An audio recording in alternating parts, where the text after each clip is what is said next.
Obrigado, Bonagura, pelo convite.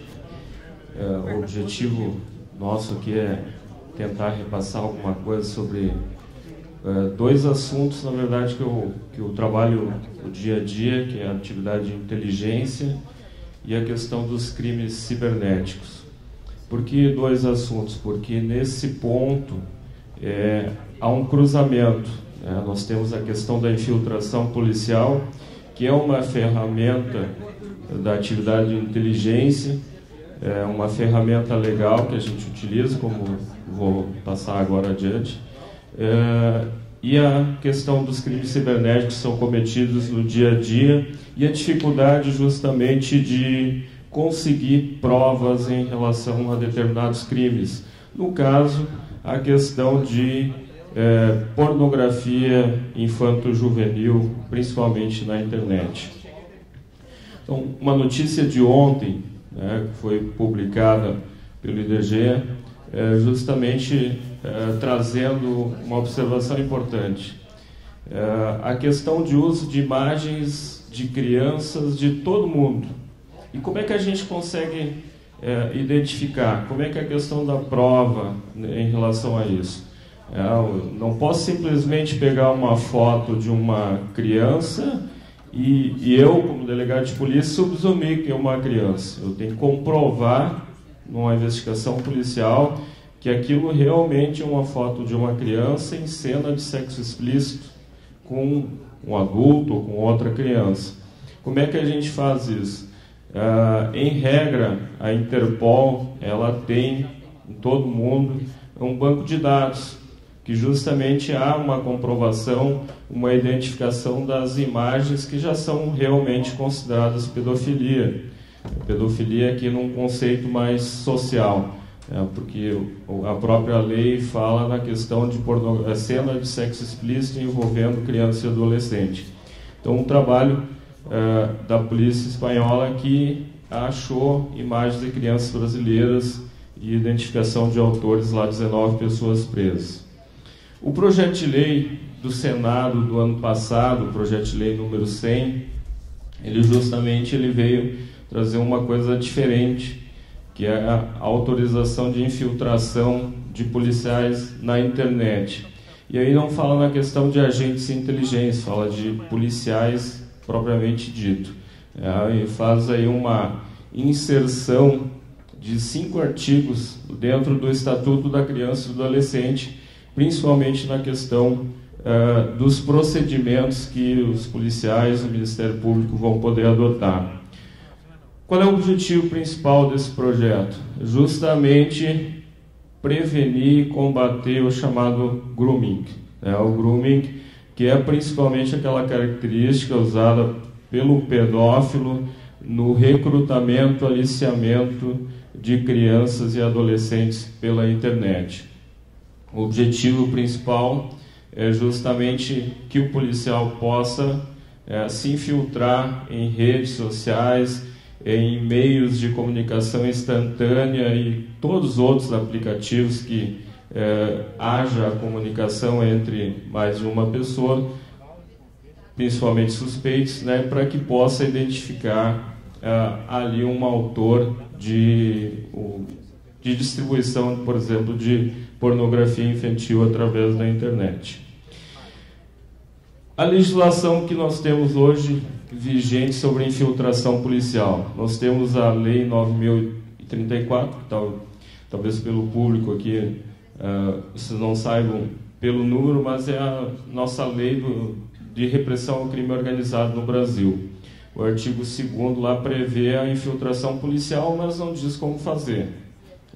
Nós temos a recepção de alguns regramentos internacionais através de convenções e aprovações por decreto, e a lei antidrogas, que também prevê a infiltração policial.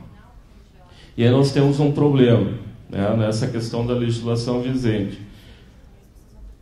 Por quê? Porque é um instituto, é um regramento que a gente não pode utilizar plenamente. Em primeiro lugar, a lei ou um decreto regulamentador não diz como fazer a infiltração policial e também não diz se o policial pode ou não cometer algum crime.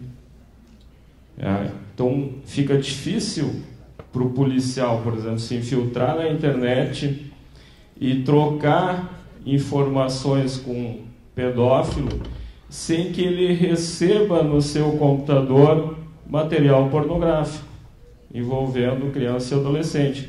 Se ele recebe no seu computador, ele está armazenando. E aí ele está incidindo lá no artigo 241C do ECA, que é armazenar conteúdo pedófilo. A lei não diz isso atualmente, mas o projeto de lei do Senado justamente vem suprir essa lacuna. Então, tem um outro aspecto importante.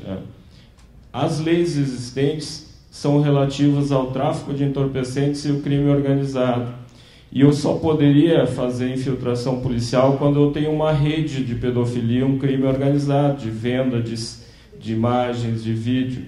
Se eu tiver uma pessoa só a investigar um pedófilo, eu não tenho condições de aplicar esse regramento. Nenhum juiz vai autorizar.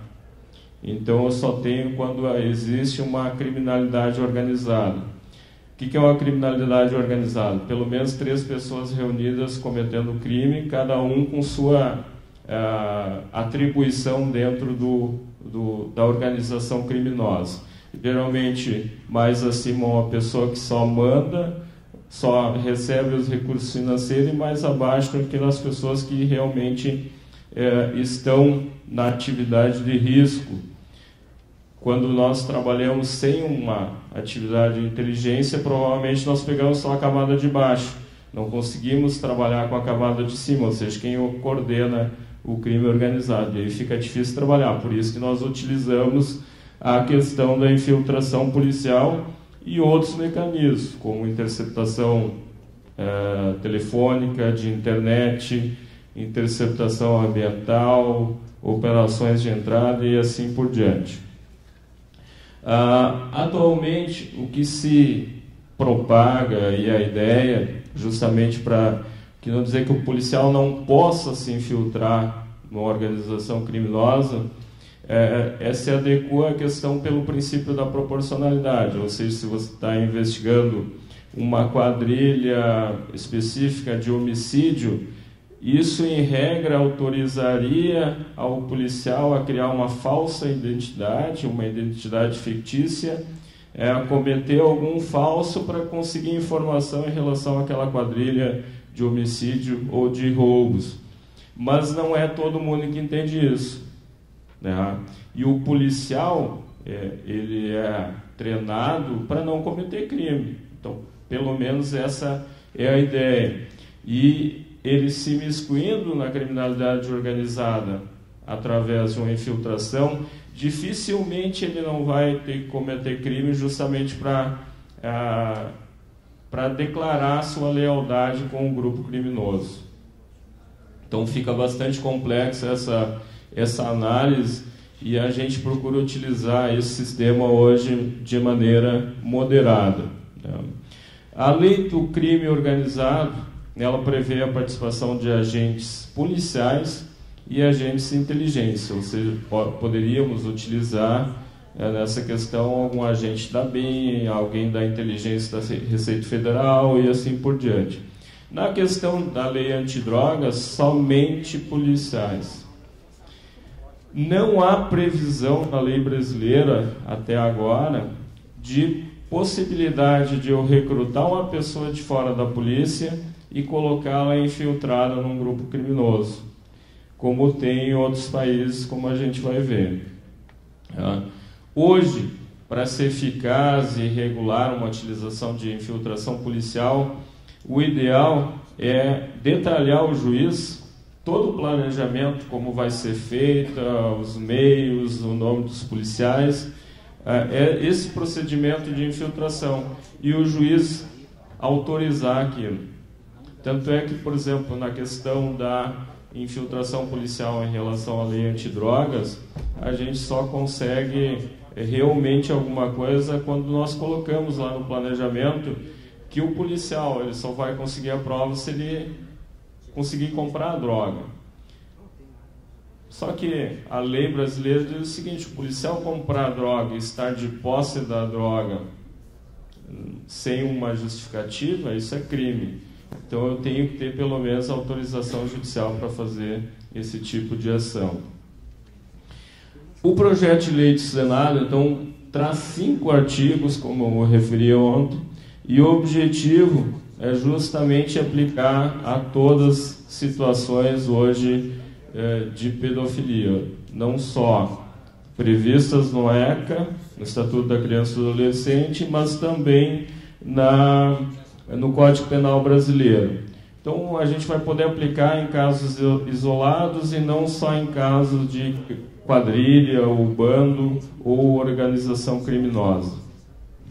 Há uma modificação de 10 é uma referência indicativa de que a medida só poderá ser deferida pelo juiz em 10 situações diferentes, em 10 procedimentos de investigação diferentes. Então, se tiver qualquer outra situação fora desses 10 casos, o juiz não pode autorizar e o delegado não vai poder nem pedir essa autorização. E alguns artigos aqui em que pode ser solicitada essa medida de infiltração policial. Que é a questão de, se eu souber que alguém está produzindo, reproduzindo, fotografando alguma cena de sexo explícito envolvendo criança e adolescente, eu posso pedir autorização. Assim como aquele que vende ou expõe à venda, por qualquer meio. Não precisa ser na rua, pode ser na internet, de maneira isolada, através de mecanismos restritos de comunicação. Então, nesse caso, eu posso utilizar a infiltração, assim como também na questão da troca, na transmissão, distribuição pela internet, que é o principal objetivo, acredito eu, do legislador brasileiro, né? Então, as pessoas que adquirem, possuem e armazenam também podem ser alvos desse tipo de medida de infiltração, se não tiver outra medida possível. Também nas questões de simulação de participação de criança e adolescente em cenas de sexo explícito. E aqui o principal objetivo, talvez, do legislador, assim como a questão da internet: o aliciamento, o assédio, né, em relação principalmente a crianças e adolescentes através da internet, que acontece muito. Qual é o perfil do pedófilo hoje em dia? É justamente ir na internet, através de salas de bate-papo, através de MSN, e fazer a comunicação com criança e adolescente e tentá-las chamar para o seu convívio, para a sua relação, ou para o encontro mesmo que em público. E a partir daí tem uma segunda questão, que é a agressão sexual física propriamente dita. Então, o pedófilo que faz isso, ele comete 2 crimes, um previsto no ECA e o outro lá, que é o estupro de vulnerável, previsto no Código Penal, que, se não me falha, é o próximo artigo aqui, que é ter conjunção carnal ou praticar outro ato libidinoso. A pena aqui é bastante elevada. Para você ter uma ideia, a pena máxima lá no Estatuto da Criança e do Adolescente, nessa questão da pornografia infanto-juvenil, vai até 8 anos. Aqui no Código Penal, no estupro de vulnerável, ela começa de 8 anos. Então posso ter uma pena conjunta aplicada bastante razoável em termos de condenação.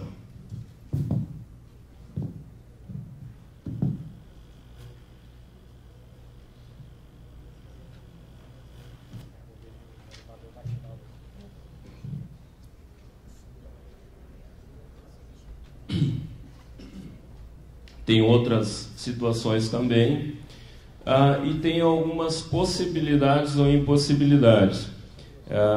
Se a gente tiver outra medida para chegar ao autor do delito ou pegar alguma prova, o juiz não vai autorizar a infiltração policial. Isso é regra já construída, ou seja, a infiltração policial ela é subsidiária a qualquer procedimento de investigação.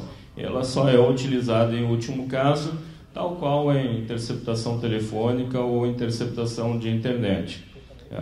Outras questões também importantes, que aquela prova produzida no decorrer de uma investigação, nesse caso, ela pode ser parcializada, pegar essa parte e fazer prova em relação a outra investigação. Por exemplo, eu posso pegar nesse procedimento de infiltração um comentário de uma pessoa com outra, em que uma diz para a outra sobre a autoria de um homicídio, que não tem nada a ver com o caso. Então, eu posso, via medida judicial, pegar essa prova e enviar para a investigação no caso de homicídio. Outra questão também fundamental para valer como prova, se eu estiver investigando um caso lá de estupro de vulnerável, em que tenha infiltração, se houver algum outro delito sendo cometido por aquele pedófilo ou aquela rede, eu tenho que ampliar essa ordem judicial. Não posso fazer, ou seja, não posso produzir provas sem a autorização judicial de infiltração. Então, nesse caso, surge a questão justamente de uma ordem judicial bastante específica. Eu estou falando tudo isso porque o nosso comportamento é bem diferente por exemplo, de um jornalista que apura alguma coisa na internet, ou qualquer outra pessoa que coleta dados ou evidências digitais. O nosso procedimento ele é todo legal, todo procedimental, e eu só posso colocar o que tiver realmente autorizado dentro do inquérito policial. Sob pena de quê? De pegar um bom advogado no processo judicial e derrubar toda a prova construída no inquérito. Considerar aquela prova, a primeira prova que iniciou a investigação, se ela for considerada ilegal, tudo que derivou dela é considerado ilegal. É o que a gente chama de frutos da árvore envenenada. Ou seja, nada vale. Então, por isso que eu tenho que cuidar todo esse procedimento. Interessante demonstrar justamente a necessidade dessa medida de infiltração e o alcance, né, de como vai ser feita essa infiltração policial, ou seja, o planejamento, com toda a indicação de pessoas que vão ser investigadas, se a gente tiver o dado, ou apenas o nickname. Eu sei que uma pessoa utiliza sempre o mesmo nick lá no chat do Terra.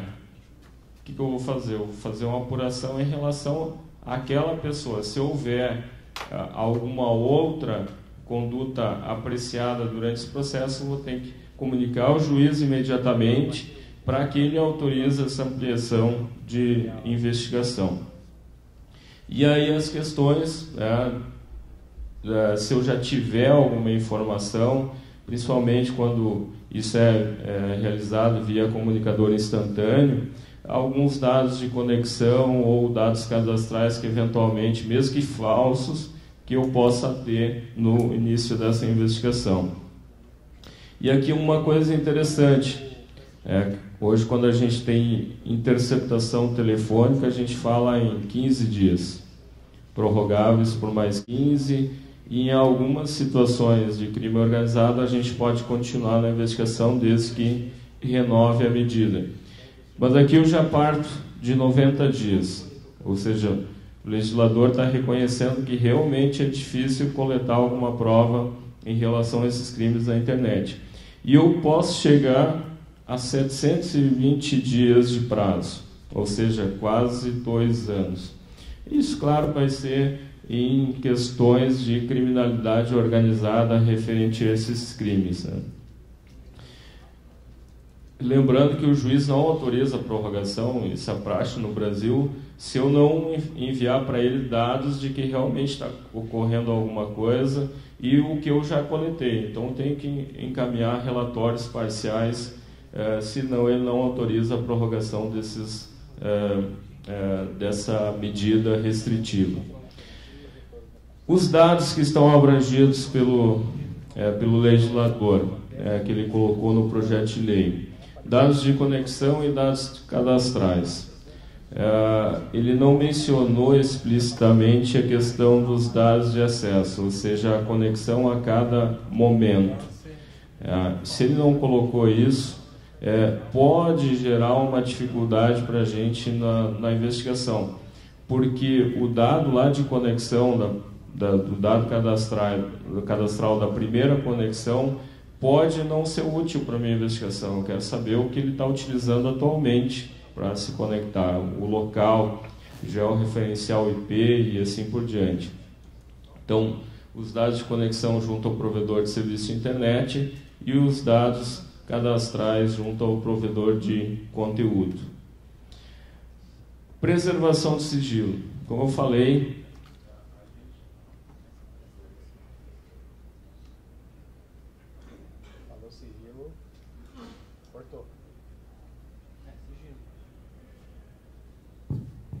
Oi. Acabou a bateria. Bom, como eu falei antes, a gente sempre preconiza trabalhar na questão procedimental de maneira mais formal possível. Nesse caso tem uma restrição ainda maior, porque envolve principalmente dados de criança e adolescente. A preservação do sigilo é ainda maior. Tanto é que isso não vai no inquérito policial propriamente dito, vai em autos apartados, geralmente bem resguardados.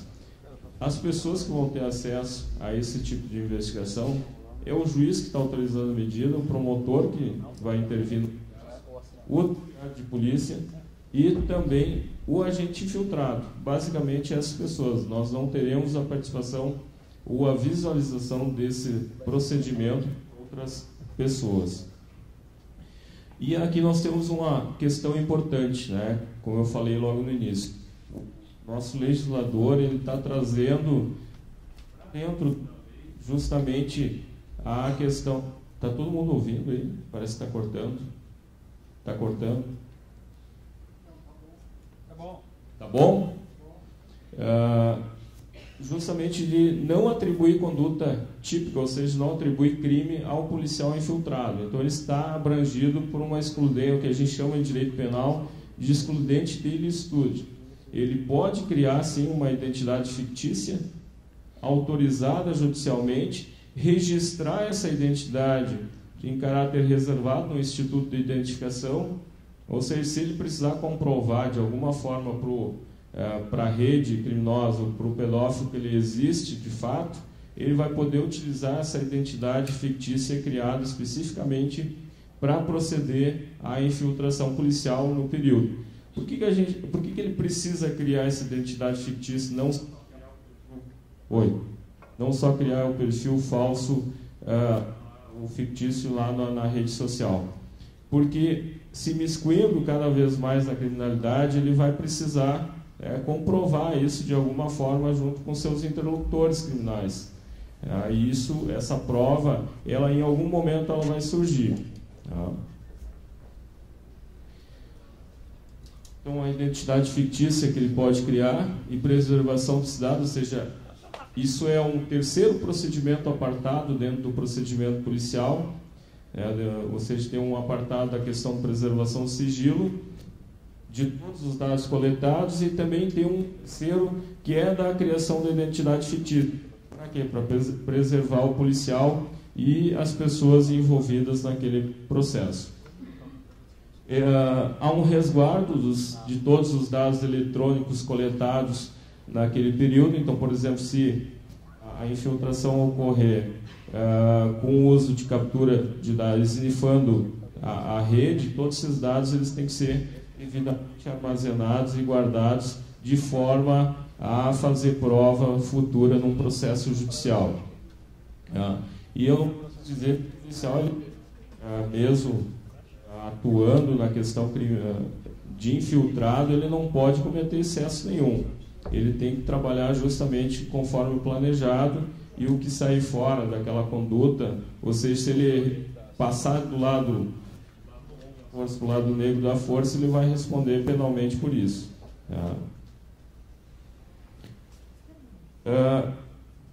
Na questão do resguardo dos dados eletrônicos, como eu falei, proteção não só da identidade do agente, mas também de todas as crianças e adolescentes eventualmente envolvidos. Por que isso? Porque quando ela é envolvida nesse tipo de ato, dificilmente ela se recupera, né, plenamente do trauma.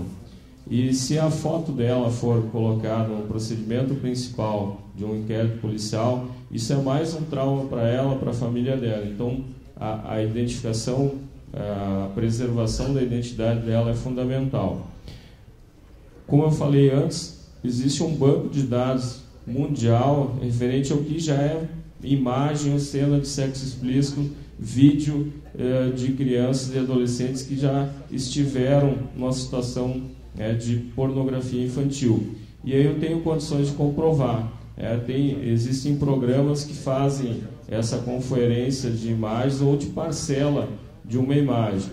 Já aconteceu o caso no Brasil, principalmente no Rio Grande do Sul, de recuperarmos só uma parcela de uma imagem onde aparecia uma criança. Por quê? Porque houve o deletamento da imagem, mas o perito conseguiu recuperar lá na forense, conseguiu recuperar uma parte. Isso conseguiu confirmar que aquela parte da fotografia era de uma imagem de pedofilia. E aí que parte o autor. A terminologia que foi utilizada é plenamente adequada. A gente não está utilizando, embora se fale muito na questão de pedofilia, em nenhum momento em lei contra a infiltração, pedofilia. Cortando, é isso? A extensão dessa norma, que em breve vai ser aprovada, nós vamos utilizar em vários casos previamente previstos, como eu referi, e essa atividade de infiltração que eu quero entrar especificamente em um outro assunto, que é justamente o uso da história-cobertura. A gente fala que a infiltração ela pode ser superficial ou complexa.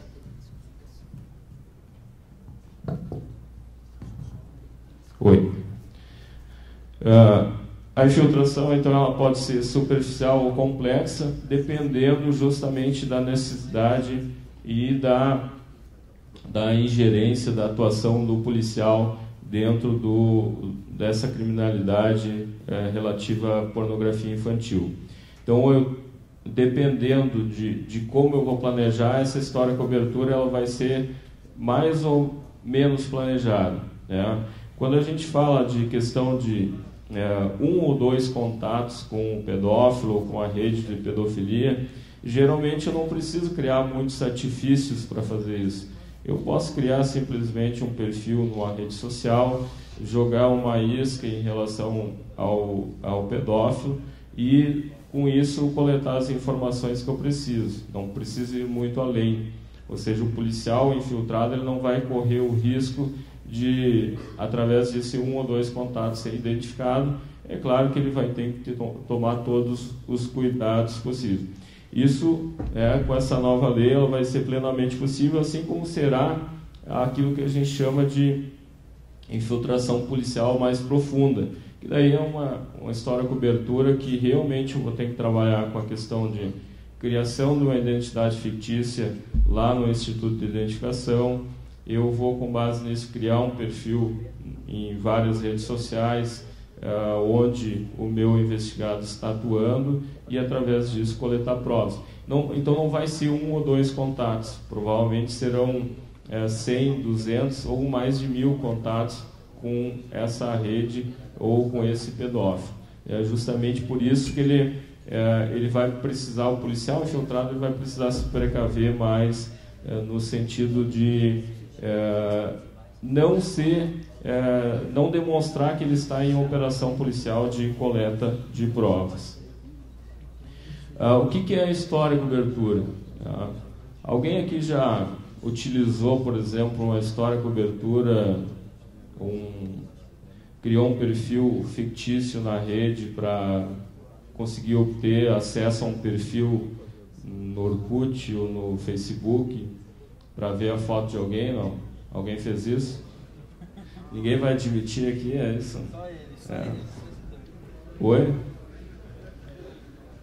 Falsidade ideológica, todo mundo concorda com isso. Hoje, criar um perfil falso numa rede social é crime? É crime? Não é. Não é. Hoje não tem penalização. Tanto é que tem um projeto de lei do Senado 101 deste ano, 2011, justamente prevendo essa penalização. Não acredito que vá passar, porque tem muita gente que isso é uma medida contra o Estado Democrático de Direito. Para nós seria interessante porque resolveriam alguns problemas. Hoje muita gente vai em delegacia e registra que criaram um perfil falso em nome dela e ela sequer usa a rede social, sequer tem acesso à internet. Então a gente não tem como penalizar essa pessoa, o autor no caso. Então hoje nós temos aí plenamente possível a criação, utilizando uma história cobertura, onde o agente policial ele vai tentar se dissimular no meio criminoso sem que percebam a identificação dele. E aí eu coloco uma questão aqui, trago uma questão, um debate, né?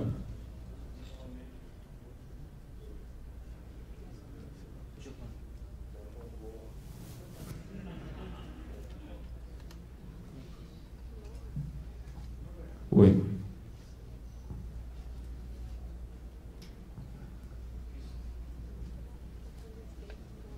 Tem que fazer uma apuração disso aí depois, né?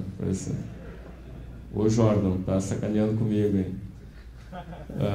Da voz de prisão, da voz de prisão. Bom, como é que é? Da voz de prisão. Da voz de prisão. Não. Qual é o crime? Só por ele ser baixinho, não? Aí, Isso é bullying, isso é tô bullying. junto nessa, né? Hoje de manhã a gente estava falando em criar um perfil falso aí. Falso não, um perfil diferenciado. Alguém falou que estava vindo para cá, cirola. Eu disse, pô, tá muito frio. E aí iam criar um perfil no Twitter chamado Cirola. Oi. Bom, a pergunta que eu coloco para debate dos senhores e das senhoras é a necessidade de infiltração policial em relação a ambientes virtuais públicos. Eu tenho que ter essa autorização judicial? O que os senhores acham? Ambiente virtual público. Vocês acham que há essa necessidade? Talvez vocês não. Mas vamos trazer... Oi. Vamos trazer isso para o mundo real. Se eu quiser descobrir ou confirmar se uma pessoa realmente tem um determinado endereço, o que eu faço? Eu tenho que conferir por alguns meios. Localização do telefone, peço para um policial ir a campo e fazer uma ligação, jogar uma história cobertura de telefonia, de rede de esgoto e água, alguma coisa para ligar para a residência para confirmar se realmente aquela pessoa mora ali. Então, eu aplico a engenharia social contra o crime. Eu confirmo se realmente a pessoa reside naquele local. Agora vamos trazer isso para o mundo virtual. Eu preciso confirmar se o perfil é de uma pessoa. Como é que eu faço isso? Eu tenho que ter autorização judicial ou não? Então eu crio um perfil fictício de acordo com o perfil do meu alvo. Então, se for um homem, geralmente eu crio o perfil de uma mulher bonita, de preferência, né? E aí eu tenho que cuidar, eu como policial tenho que cuidar, não usar a imagem de uma mulher pública, de uma mulher conhecida. Eu tenho que dissimular isso para não cometer o crime de falsidade ideológica, o uso de imagem de pessoa, e aí o Estado pode ser responsabilizado pelo uso de imagem de uma pessoa. E aí eu bato na porta do perfil daquele meu investigado. você percebe que a correlação do mundo real não é diferente do mundo virtual. A única coisa que eu coloco para vocês é que eu, como policial, para bater na porta de alguém, eu tenho que ter autorização. Eu não posso invadir um espaço, né, de alguém, principalmente um espaço restrito. Então, quando eu estou batendo no perfil de uma pessoa que tem lá a limitação de acesso somente para amigos, bloqueio de fotos, bloqueio de vídeos, é como se eu estivesse batendo na casa dela e quisesse entrar. Então eu tenho que ter necessariamente autorização judicial, principalmente quando o agente policial precisa simular a identidade dele. Então essa é a questão que é extremamente fundamental para nós hoje, né, de trabalhar dentro do aspecto legal. Por isso que uma investigação pode demorar 90 dias, 6 meses ou até mais de ano.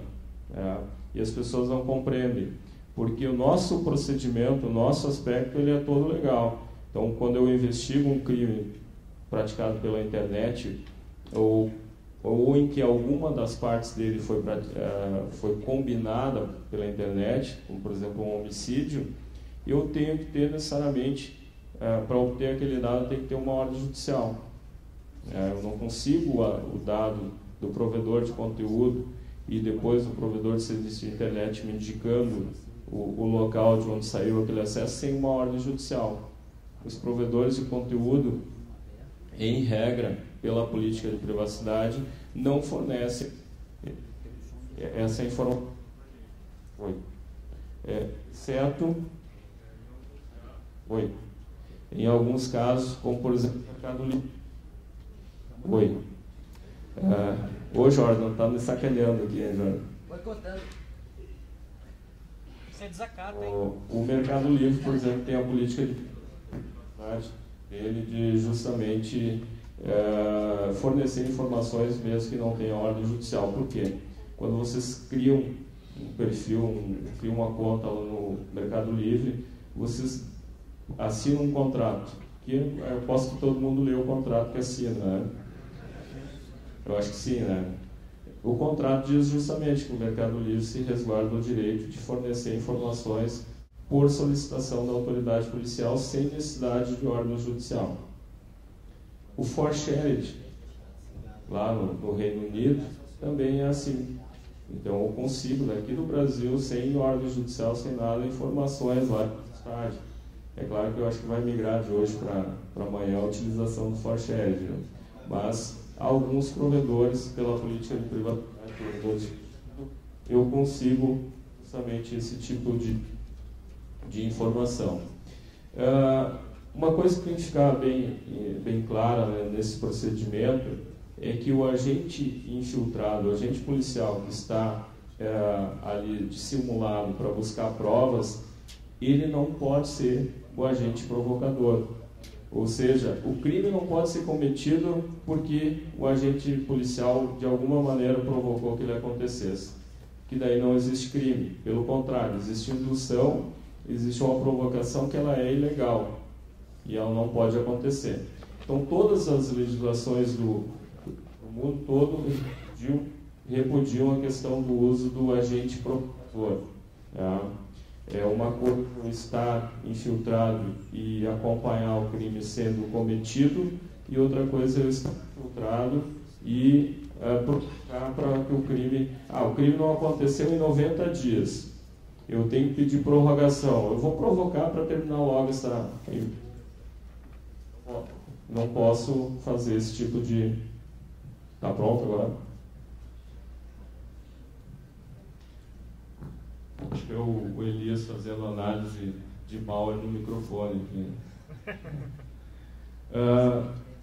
Então, só para colocar alguns outros países onde tem essa previsão de agente infiltrado, a melhor correspondência de legislação, é claro que bastante modificada depois de 2001, é nos Estados Unidos, onde lá o agente está autorizado a cometer crimes, determinadas práticas e também lá se pode utilizar outra pessoa para fazer esse procedimento de infiltração. Na Espanha também isso é possível. A Argentina, por incrível que pareça, tem uma legislação similar e muito boa, porque elenca as possibilidades da atuação policial, onde é bem definido o que o policial pode fazer no procedimento de infiltração. É na França, que é uma legislação um pouco diferenciada. Existem como eu falei no início, existem algumas recomendações para esse tipo de conduta por regras internacionais, mas não tem no Brasil hoje um regramento. O primeiro regramento que vai ter é quando for aprovado esse projeto de lei do Senado, que já foi aprovado no Senado, agora está na Câmara dos Deputados, e por uma questão, por envolver crianças e adolescentes, acredito que não vai ter nenhuma restrição quanto à aprovação futura e breve. É diferente do projeto de lei 84/99, o chamado projeto de lei Azeredo, que tem uma gama muito grande de discussões e que talvez ainda não seja aprovado este ano, e que algumas condutas que são praticadas no dia a dia da internet não sejam punidas, ou seja, nessas questões de ataques que ocorreram em 22 de junho e 30 de julho, boa parte deles, onde não teve a retirada de algum serviço público realmente essencial para a população, não tem a configuração de crime. E muitas vezes sequer os técnicos, principalmente responsáveis de governo, não têm nem condições ou não sabem nem coletar uma evidência judicial, uma evidência digital para encaminhar para um registro de ocorrência. Então, bastante difícil de acordo com essa nossa legislação. Uma conclusão, então, é uma inovação legal importante, talvez seja o primeiro passo para que a gente realmente defina a forma de infiltração policial no Brasil. Para nós é um resguardo muito grande, porque o policial ele vai poder agir sem ter aquele cuidado fundamental de não cometer crime. Ele vai poder ir um pouco além e produzir provas que vão constar no inquérito policial e com certeza vão redundar numa condenação, porque é uma prova técnica que dificilmente vai ser derrubada mesmo por um bom advogado. Então, a prova técnica adequada à condenação. Não vai ter muita discussão sobre isso. Com preservação dos direitos e garantias fundamentais, que é o nosso trabalho, nós como polícia, nós não só trabalhamos na questão de prevenção e repressão. O que nós temos que distribuir, o nosso papel principal é preservar direitos e garantias fundamentais. Então, nós não podemos dar um mau exemplo e cometer crimes no meio de uma investigação. Isso facilita o aprimoramento das técnicas operacionais, que falei só para citar algumas. A infiltração policial é uma técnica operacional. Nós temos técnicas de vigilância a pé, motorizada, eletrônica, todas elas plenamente utilizadas hoje. Nós temos a questão da interceptação de internet, interceptação telefônica, que também são técnicas operacionais de inteligência. E essa lei, na verdade, também é um incremento nas atividades investigativas em ambientes virtuais. Hoje, algumas coisas que a gente consegue coletar na internet como informações de um investigado, elas são utilizadas muito para fins de inteligência do que para fins propriamente de investigação policial, ou seja, de formatação de um inquérito policial. Então, quando a gente quer localizar um determinado alvo, nós utilizamos sim a questão de redes sociais, de mecanismos de comunicação instantânea, localizamos o alvo, mas essa prova, essa atividade, ela é objetiva a localizar o alvo e não fazer prova em relação a ele. Então, nós utilizamos isso no dia a dia justamente para alimentar a investigação no sentido de que ela possa ser direcionada para esse ou para aquele caminho, mas não necessariamente como prova durante o inquérito policial. Bom, minha parte era isso. Acabei 10 minutos antes. Se tiver alguma pergunta, eu fiquei um pouco atrapalhado aí, em razão do microfone, viu, agora boicote. Mas se tiver alguma pergunta, muito obrigado.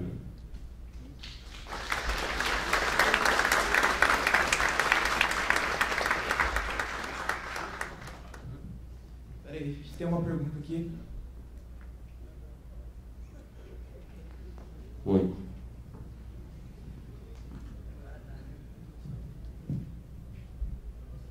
Bom dia, meu nome é Emerson. Minha pergunta é a seguinte: mês passado eu li uma notícia com relação a um jovem sueco que veio para o Brasil encontrar com a namorada virtual. Chegando aqui, era uma garota de 12 anos. Nesse tipo de situação, é constatado algum tipo de crime?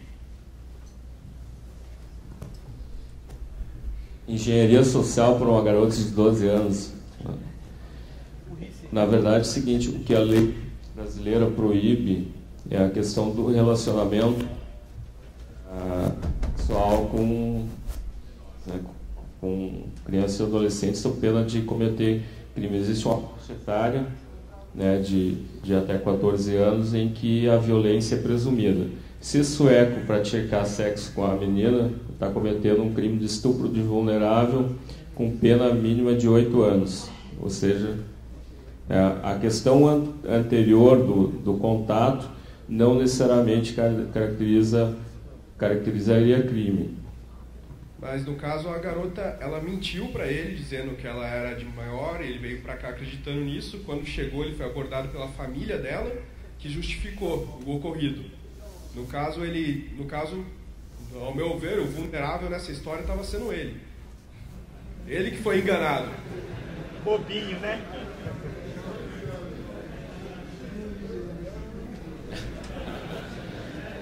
Olha, eu não consigo ver aqui inicialmente a questão criminal.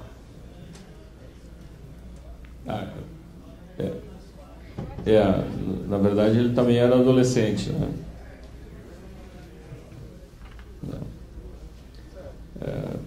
É uma questão assim, mentir para alguém hoje é crime?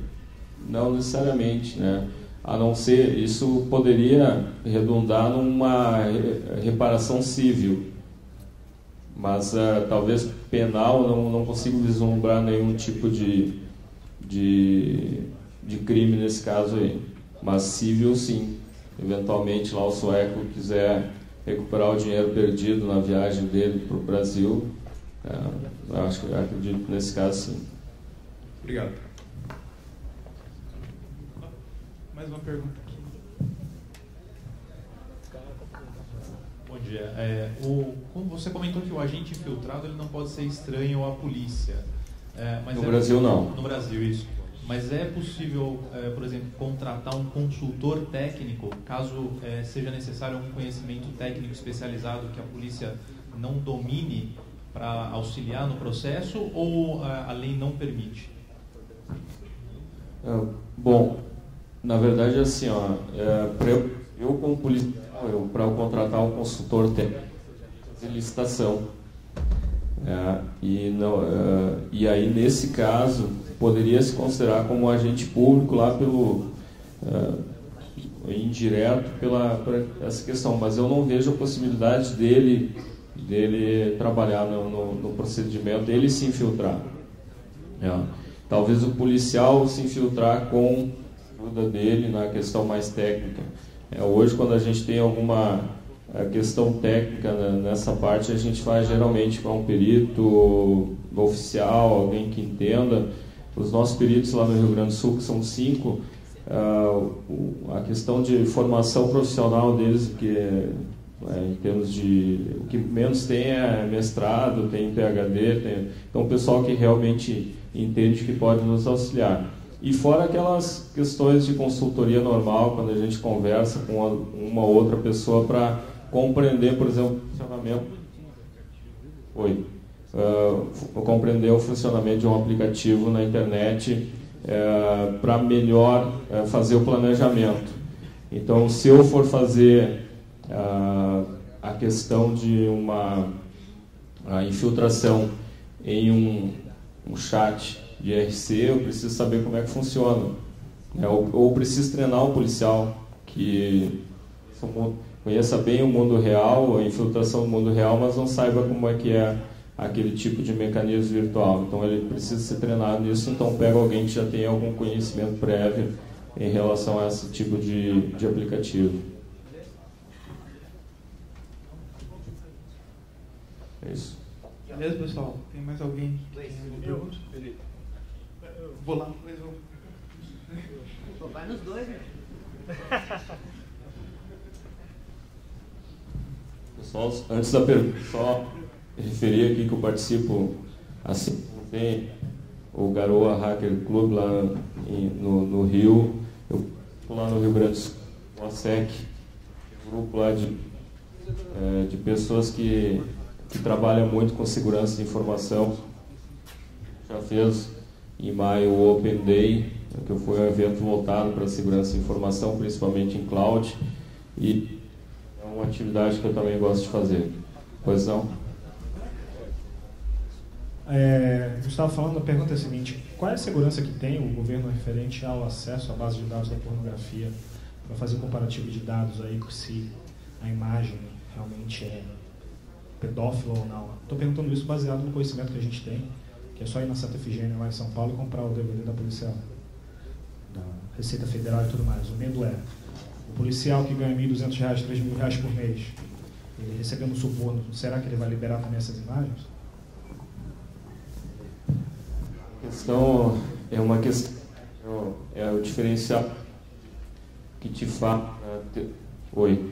faz testar uma rede vulnerável só com uma autorização de quem é o responsável pela rede.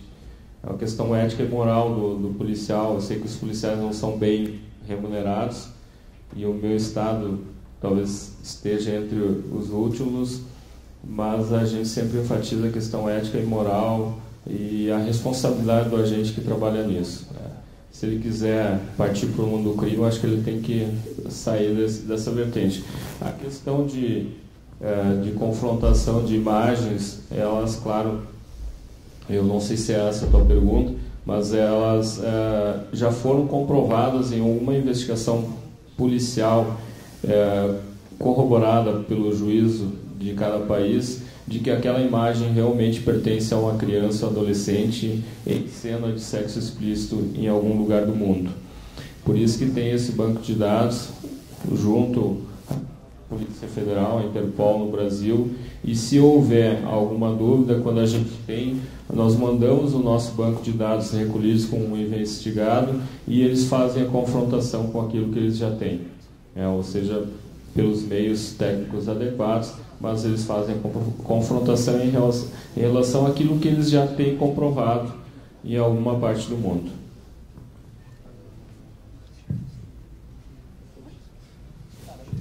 Bom dia. A minha pergunta é com relação à investigação de pessoas estranhas, né, à polícia.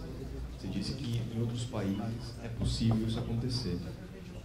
A primeira pergunta é: existe chance de um investigador não policial, cooperando com a polícia americana, por exemplo, lá dos Estados Unidos, enviar provas para uma investigação policial no Brasil? A primeira pergunta. A segunda pergunta é se existe possibilidade de um investigador independente no Brasil fornecer provas anônimas para a polícia para iniciar uma investigação. Também tem as duas. Até isso, fazendo uma propaganda prévia, essa questão da cooperação internacional, tanto a policial quanto a judicial vai estar no livro que a gente vai estar lançando, provavelmente até outubro. Tem a cooperação geralmente feita através da Interpol e a judicial que é feita através do Ministério da Justiça. O policial lá dos Estados Unidos estiver fazendo a investigação e aparecer alguma coisa do Brasil, ele vai contatar a Interpol e vai fazer esse intercâmbio de informações. Depois tem um procedimento judicial normal para utilizar aquilo como prova. Mas dependendo da urgência, da necessidade, da oportunidade, é feito esse procedimento de cooperação policial, através da Interpol. A outra pergunta era se uma pessoa pode colaborar enviando informações anônimas. Sim, pode. Quando uma pessoa encaminha, por exemplo, informações anônimas para nós, policiais, dificilmente a gente vai atrás da origem. A gente quer saber a questão em relação ao denunciado. Claro que a questão da motivação às vezes ajuda a gente a entender por que nós chegamos ao investigado. Então, para ficar bem claro, assim, eu sei que um traficante ele quer derrubar o rival dele lá para tomar o ponto. Então, eu sei que a informação que ele está dando é praticamente 100% segura. Em relação a essa questão virtual, eu já tenho dificuldade em compreender isso, né? Mas a gente sempre faz a preservação da identidade, da origem na denúncia. Tanto é que no site da Polícia Civil Gaúcha tem essa possibilidade. E por uma questão, quando nós formatamos a denúncia online lá da Polícia Civil, nós já preconizamos a questão de não identificação do IP. Ela é criptografada automaticamente, essa identificação, e ela fica lá por 5 anos e só sai de lá eventualmente por uma ordem judicial. A identidade é preservada. Bom dia. Outro dia um amigo me procurou falando que a filha dele estava sofrendo bullying pela internet. Pegaram uma foto dela, fizeram gozação, tudo. Desculpa, levanta a mão só. Desculpa. E eu não soube orientar ele o que fazer, como recorrer, como procurar informações, como se defender disso. Você tem alguma informação sobre isso? A pessoa estava sofrendo bullying, é isso? A filha dele, né? A filha dele. Estuda e tal. Se algum colega da escola pegou foto dela, colocou num blog, né, com gozações e tal. E ele ficou bem chateado, a menina também. E como fazer um caso desse? Tem assim, o ideal, o primeiro passo, fazer a prova de que aquilo foi postado em algum ambiente de internet. Então, imprimir, guardar o link, ir até um tabelião e fazer uma ata notarial, justamente para guardar a prova em relação a isso. E o segundo passo, pode ser concomitante, é a questão até via administrativa, a própria vítima, o seu responsável pode pedir para que aquele perfil, aquele dado seja deletado pelo administrador do provedor de conteúdo. É claro que em alguns casos demora mais, em outros casos demora menos, mas o interessante é a prova inicial, a coleta da prova digital inicial, e depois registrar a ocorrência, se for crime, né?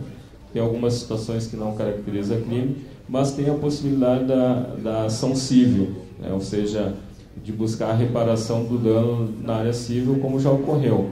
Teve casos de condenação de bullying em Minas Gerais, que a condenação dos pais de um aluno que praticou bullying em relação ao outro foi de R$30 mil. No Rio Grande do Sul foi de R$20 mil. Então, um valor bastante acentuado, e às vezes até dá mais repercussão chamar um adolescente no Ministério Público e ele cumpriu uma medida socioeducativa durante um mês lá prestando serviços comunitários dentro de um colégio, do que pagar R$20, R$30 mil. O ideal é tomar essas precauções. Perfeito, obrigado. Pessoal, mas alguém quer alguma coisa?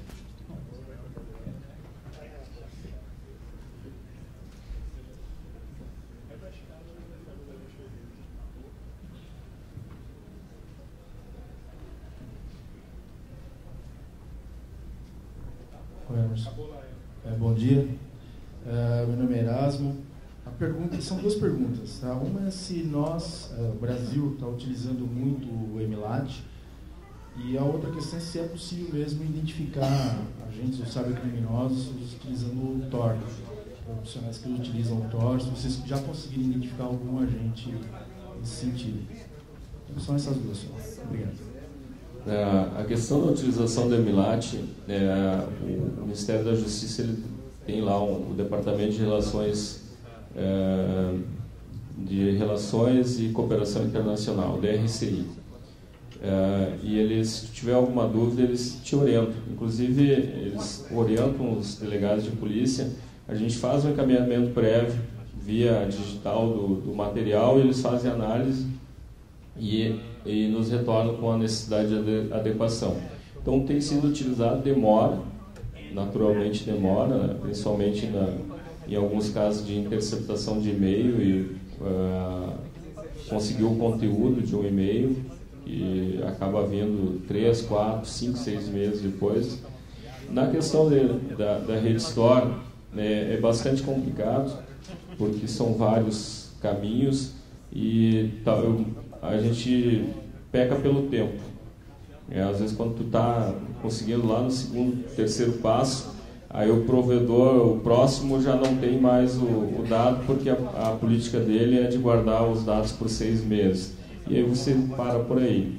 Mas a questão de mascaramento de IP através de proxy, isso aí, eles em regra guardam, principalmente nos Estados Unidos, guardam a informação. A gente vai através da cooperação internacional, eles nos dão de onde partiu no Brasil, e a gente começa todo o passo aqui no Brasil. Mas também é a questão do tempo, né? Esse é o principal vetor de dificuldade, porque se vai para fora do país, demora 6 ou 7 meses, quando vem para cá, o provedor de internet já pode não ter mais o dado aqui. Beleza, gente. Obrigado. Obrigado, Dr. Everson. Salva de palmas, por favor.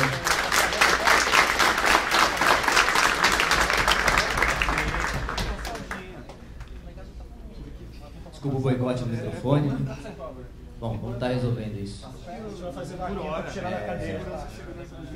O pessoal já está... Ô, Capivara.